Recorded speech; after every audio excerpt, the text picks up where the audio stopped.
Welcome to Succession Stories, Insights for Next Generation Entrepreneurs. I'm Laurie Barkman. I've spent my career bringing an entrepreneurial approach to mature companies struggling with change.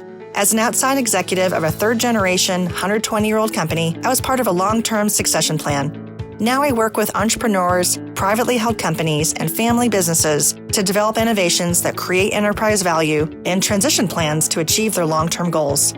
On this podcast, listen in while I talk with entrepreneurs who are driving innovation and culture change.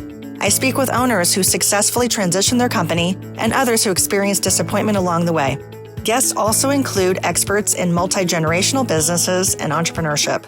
If you are a next-generation entrepreneur looking for inspiration to grow and thrive, or an owner who can't figure out the best way to transition their closely held company, this podcast is for you. Subscribe to our newsletter for more resources to build value in your business. Visit small.big.com. That's small, D-O-T, big.com, and sign up today. 10 years ago, Laura Coe and her sister launched their company, Snapology. She was inspired to create a social and educational outlet for kids to fuel her son's curiosity for learning outside the classroom. Laura shared how they discovered a market niche and eventually adopted a global franchise model. The company has expanded to 150 locations across 6 countries. A key part of their growth story was Laura letting go to grow and bringing in capable leaders and advisors. Laura talked about the pandemic and how Snapology's company values helped drive their business decisions and quickly adapt to an online environment benefiting kids and their families when they most needed the support. Laura, thanks for being with me today on Succession Stories. I'm really excited to talk to you because your story is an interesting one. You created a business that is now global. So I'm thinking of you as the first generation. And I know I've talked to different entrepreneurs on this show who might be second or third. You and your sister together are Gen 1, and that's really cool. So I want to learn more about your story with your company, Snapology, and also talk about today and what's been happening with your business with the pandemic. So I think your story is about growth and innovation, and it's probably also about resilience. So welcome. Thank you. Yeah. So the first thing I'd love to hear about is if you could tell us about you and just give us an overview of the company. Yeah, sure. So I spent about 20 years in the healthcare industry as an actuary, which is basically a math geek, and needed something more flexible in my life. And I started owning a couple different businesses, and that ultimately led me to Snapology. And what Snapology is we essentially provide educational play opportunities to children, mostly ages 2 to around 14. But we use a hands-on interactive approach, teaching STEM concepts, and STEM is science, technology, engineering, art, and math. And that includes things like coding and robotics and all kinds of fun things. We do classes and camps and parties. But the fun part is we're using toys that kids are familiar with or objects that they're familiar with. We're using Lego bricks, Kinects, drones, iPads, basically whatever medium children are interested in these days. So the older they get, the more technical they get. So that's where the drones and the iPads and the computers and things come in, even virtual reality and things like that. And we just often say, don't tell them it's educational, because what we're trying to do is provide something that's so fun that the kids just come in and think they're having a great time. But we know underneath it, they're benefiting both academically and socially so much from the programs we do at Snapology. It's a really clever way to get kids involved. And you were inspired by your son, is that right? That's right. Yeah. So my son, Sebastian, who's now a senior in high school, when we started it, he was just about 6 years old. And, he's a very neat kid, just very academic, gifted in so many ways, but he wasn't really interested in playing sports. I mean, he dabbled with it here and there, but that really wasn't his thing. And when you're a little boy that doesn't play sports, the social opportunities are really lessened to a great extent. And so I was trying to kind of get him into different activities that would get him around kids his age and get him, to sort of, have more peer interaction. And it was really challenging. And that's what really kind of led to this. He was a crazy Lego kid. He's just kind of got that engineering mind, and it's really been neat to watch him grow up. And he's got sort of an entrepreneurial mind as well. And so Snapology, when we started Snapology, it was really for him. It was really to help him interact with other kids in his wheelhouse, in an academic, but yet social and super fun environment. And he certainly benefited from it. And now we've been able to have, hundreds of thousands of kids benefit from it. Yeah, and we'll talk about the growth in a minute. I want to stay on Sebastian for a second. I love how he was your inspiration because as a mom, you saw a market need. You discovered a market need through your son. How did you pursue that? Did you just woke up one day and say, I got to create a Lego company? I mean, how did this come to life? Yeah, it's interesting the way things sort of unfold in your life, and I am a believer that everything happens for a reason. And, even your good and bad experiences, happen for a reason and kind of lead you down a path. And, I had owned a couple businesses when the kids were super little, and the businesses were great. They weren't really, I didn't really feel the passion for them, but I knew that my parents were entrepreneurs. I knew that I wanted to own my own business someday. So I kind of had that in the back of my mind. And then when when I became a mom, your whole life changes, and my world just started to revolve around these two little boys. And so as I was really kind of searching for just activities, just Googling activities for kids, my son's ages, that's when I started to see people all across the country. I mean, my son was really into Lego. I mean, Lego's sort of it's the number one toy in the world. Yeah. And so when I started to kind of Google activities that maybe he would be interested in, these Lego robotics programs came up, like 4-H clubs and, just different mom and pop shops doing different things with Lego. And that's really when it hit me. So it was kind of like my worlds collided. So as a mom, I was kind of searching for things for my kids. But then as an entrepreneur, I'm always kind of looking for what's a good business opportunity. And it just all of a sudden one day I was like, that's it. We need to start a business where we're doing something with Legos or engineering type toys and those types of things where the kids can be social and participate almost like there's actually a program called First Lego League, and they often call it the sport for the mind. And so that's really what I was kind of looking for was a simple activity, a basic activity that a kid as young as 3 or 4 could get into that would be sort of their sport or their thing. And so I don't know that it was accidental, but it was certainly not like I set out on a mission to find, okay, what's my business going to be? But it was just kind of like, the perfect storm, I guess, that kind of created it. And I went to my sister. She actually didn't have children at the time.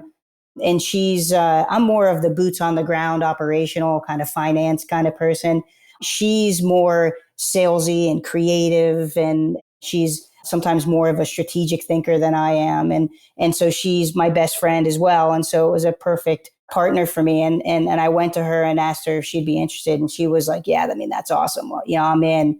And that's how it began. And so sort of my operational, skills along with her kind of strategic and creative skills came together and really helped form the foundation of the company.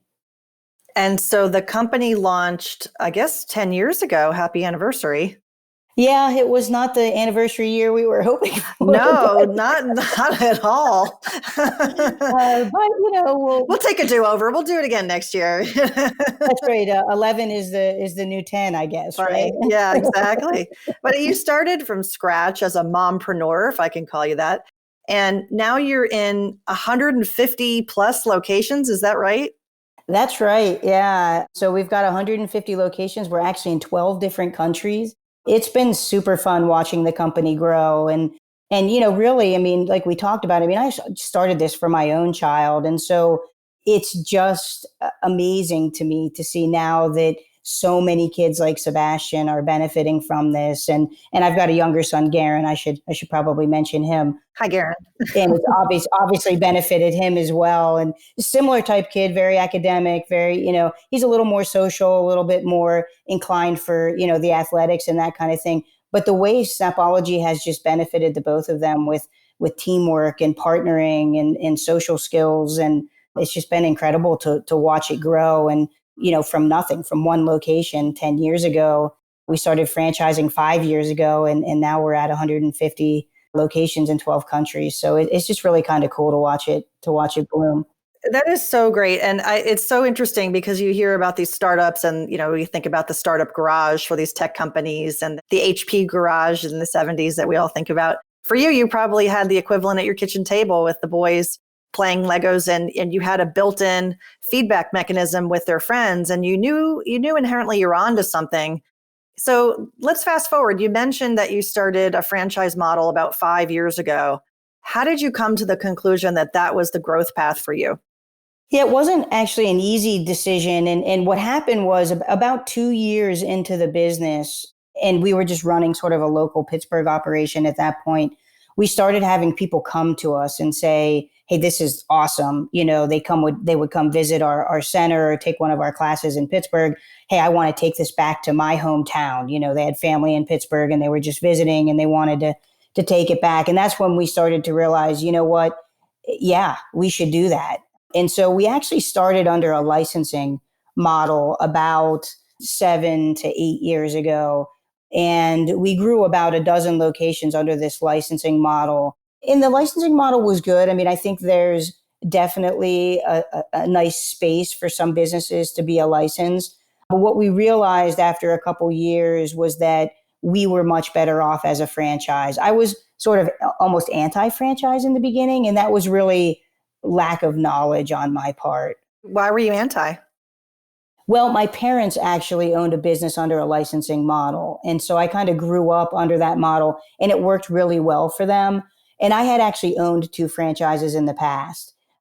And one, or actually at the time I was doing that, I think I still even owned one. One of the franchises was absolutely wonderful. I mean, it was great. It provided the support we needed. It's actually a franchise that I model a lot of what we do with Snapology after, because they had a lot of really nice bells and whistles and tools and support and things like that.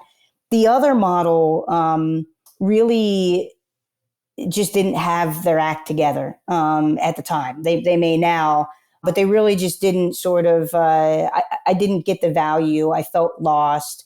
I was young. I mean, at that point I was heck in my, late 20s, trying to run a business, early 30s. And so I needed the help, and they just weren't there. And so I had a little bit of a bad taste in my mouth with that. And then you hear of, franchises who are all about the franchise that, charge you, $3 for a, small cup, and you have to buy it through them and that kind of thing. And so I just had in the back of my head sort of this, I don't want to be big brother. I don't want to, I want my people to be successful. I want them to keep, 90, +% of the profit. And I didn't think I could do that under a franchise model. I ended up changing legal counsel. And thank goodness for the Internicola law firm. I mean, they completely turned us around. They provided so much support to us and really helped us understand, no, you can be a franchise and do the things that you want to do. You don't have to be big brother. You can set this up in an effective way. And thank goodness we did, because honestly, our franchise disclosure document was approved in mid 2015. And we doubled our growth in a year. And now, I mean, just 5 years later, we're, at 150 locations. So it was the best move we ever made. But, not to say that licensing is bad. I mean, I think there's probably a time and a place for that. But for us, the benefits of franchising and just the connections that I've made through the franchise industry has made my franchise better. The ideas that I get from other franchisors, it's amazing. Even franchisors in my same industry that are kind of technically competitors are so willing to help and to share ideas, and we all kind of help each other move forward. And it really makes the whole franchising industry better.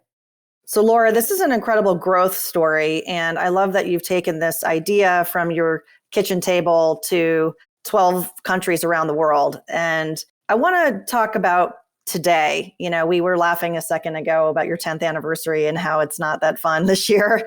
And I want to talk about the impact of the pandemic on your business, because it's a hands-on experience for the kids to come in and do the learning and the activities and use the curriculum that you have. How have your company values driven your business decisions during the pandemic? Yeah, I think, company values are so important. And it's something that I think when you start out in business, sometimes you're so busy that you don't take a step back to really figure out who you are. But really, during this pandemic, we really had to draw on those core values because we didn't really want to deviate from who we were. So we didn't want to, change to a company that, sold widgets. We wanted to stay true. We wanted to continue to support our community in a meaningful way. We wanted to continue to, to provide these types of opportunities that we've always provided to children. So, we've always kind of focused on the fun, the academic enrichment and social development. And when the pandemic, started, I mean, heck, we found ourselves in a situation where schools were shutting down. And I mean, heck, who would have really even ever thought that that could have even happened? I mean, it was nothing that we ever really anticipated. So we had to adapt pretty quickly because what we found, and if you remember back to what seems like a lifetime ago, March, I mean, the kids were basically ripped from their friends. They were ripped from school. The littler ones didn't even really understand. I mean, it was literally one day they were with a billion other kids, and the next day they were home alone with mom and dad. And so we found the community in a situation where parents needed our support. The schools were having trouble adapting quickly because online learning is not as easy as it sounds. And so these parents were all of a sudden at home with kids all day with no learning opportunities, and the kids weren't being social. And so what we really had to do was figure out, kind of which of our current programs we could adapt for an online environment to get kids social. The academic enrichment is kind of always baked into what we do, but what we really have focused on in the pandemic was more the social aspect and even the fun aspect to some extent. I mean, kids who had birthdays, their birthday parties were canceled and, everything. So we wanted to have virtual birthday parties. In the beginning, we had a lot of play dates just to get kids on the screen with their friends, having fun. And everything's facilitated by a Snapology staff member. So it's kind of like a controlled online play date. It was super fun for the kids. And they love, when they get on the screen, hi, Billy, hi, Jenny, they just love kind of interacting and talking with each other. And in the end, it got them a lot more comfortable, even just with an online environment. It got them to learn how to use the different, Zooms and Google Meets and all of those kinds of things. And it got them to be social. But really from a company value perspective, it really helped us kind of zoom in and focus on our customers, both the parents and the kids, to make sure that we could continue to fill those, academic and social gaps, and provide a meaningful program during this time. And that happened really quickly, didn't it? It did. I mean, honestly, we adapted our programs in we adapted it, I'll say, a 2-week period, although then we had, a long run out of fine tuning. But we came out with over 60 programs fairly quickly. I mean, it was, I think, March 15th or 18th or something that we rolled out about 60 programs. We had a whole bunch of, free Facebook activities that would keep the kids at least doing something every day. And give the parents a little bit of peace to get some stuff done.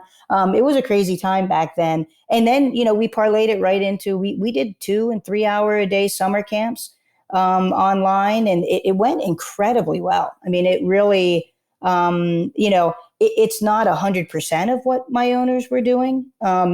It'd be nice if we could get back there, but heck, we're back to 50 to 70% of what we were doing. And in a pandemic world, I'll take that as a win. Definitely. It was a win along the spectrum. I mean, to pivot quickly, to create 60 new programs in less than a month, and to roll that out. Did you roll that out to your franchisees in China and Vietnam and Jamaica and all around the world? We did, yeah. So we rolled it out basically, globally. And I think, and it's funny because when you roll it out to one country, sometimes you can't stop the spread. I mean, I think that we've actually had children enroll in our programs from probably about 30 to 35 different countries because of that. So, and every country is a little bit different. Some are kind of doing better with the online programs than other, just because of, culture and how long that Snapology location sort of was in business before the pandemic and things like that. Yeah, I mean, internationally, we've seen a pretty nice response to the programs as well. That's amazing. And when you say you're about 50 to 70% of where you were, does this mean that this is all online revenue, or are you also open? The physical locations are open? Yeah, so depending on the state or the country that you're in, there's kind of a mix. Sort of all summer, well, up to June, it was all online, and then in June, some of the states started opening up.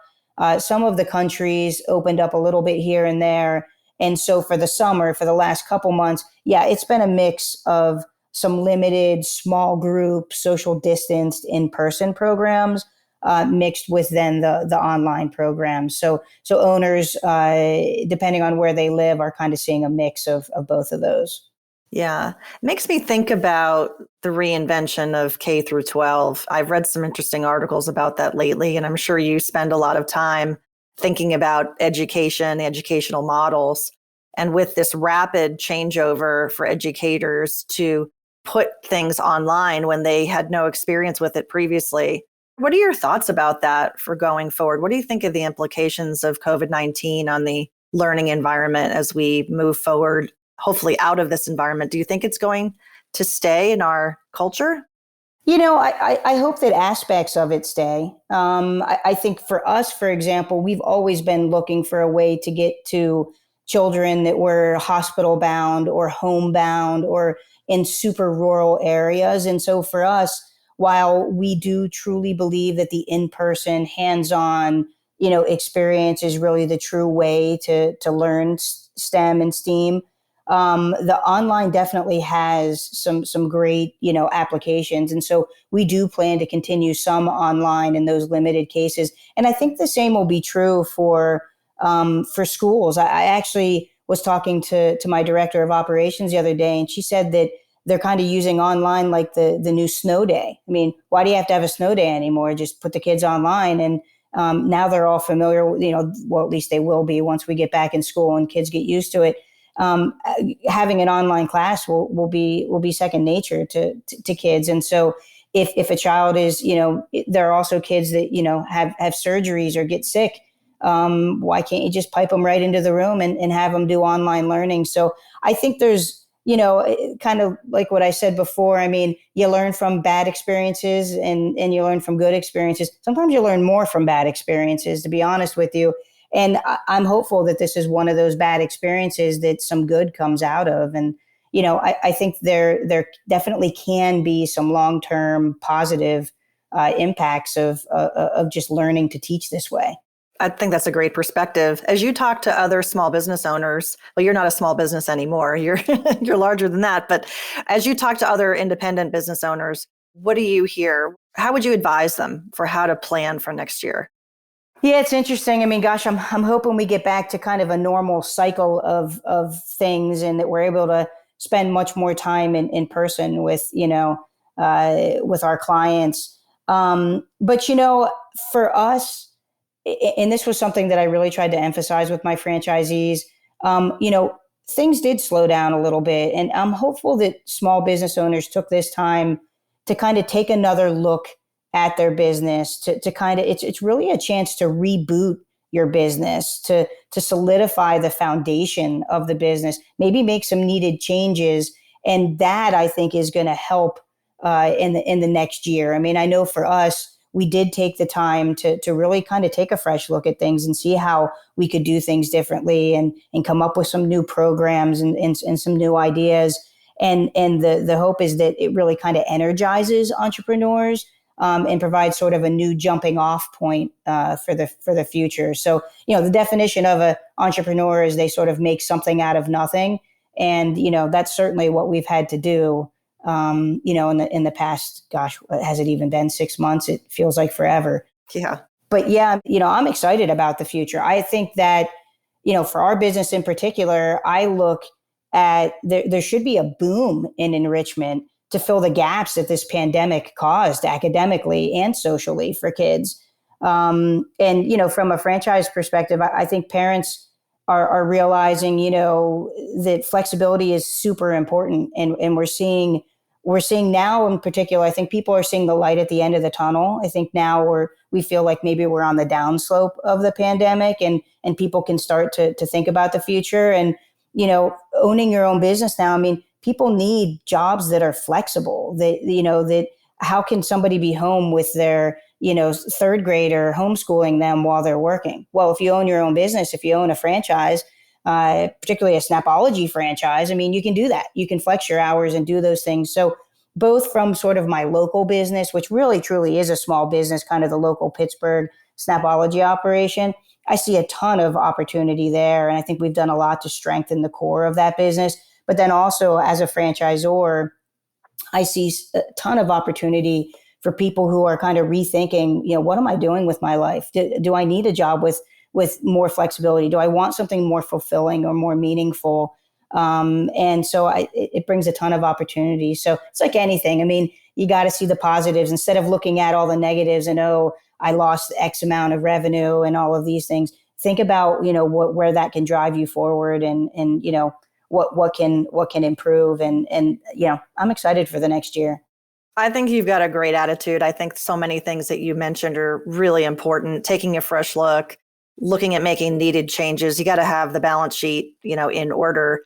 And then I also think that there's probably a readiness to do things differently. That's probably the most important, because if a company is going to keep doing what it's doing and not adapt, it's not going to survive. And that's emphasized now more than ever. But when was that not true? Yeah.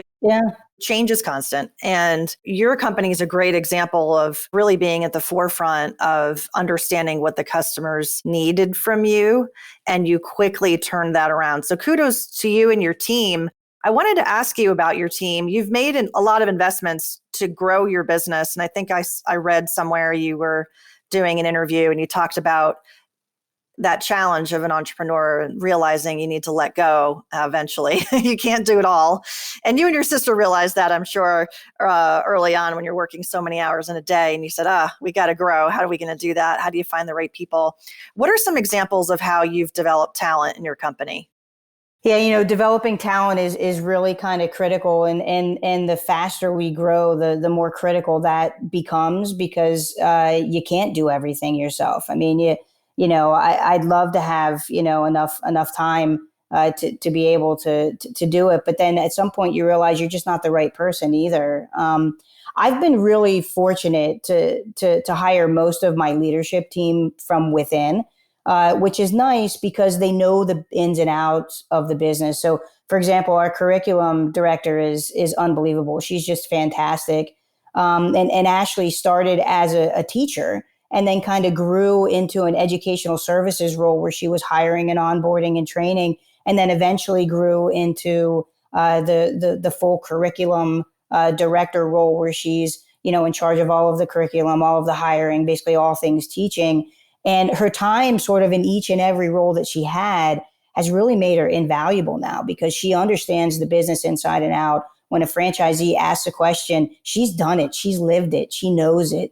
And she's just, she's just awesome. She's energetic. She's enthusiastic. She really sort of believes in the mission. And I think that's where I've really been fortunate. I've hired people who care as much about this business as I do as the owner. So Ashley's just, super enthusiastic, and she really cares about this business as much as I do.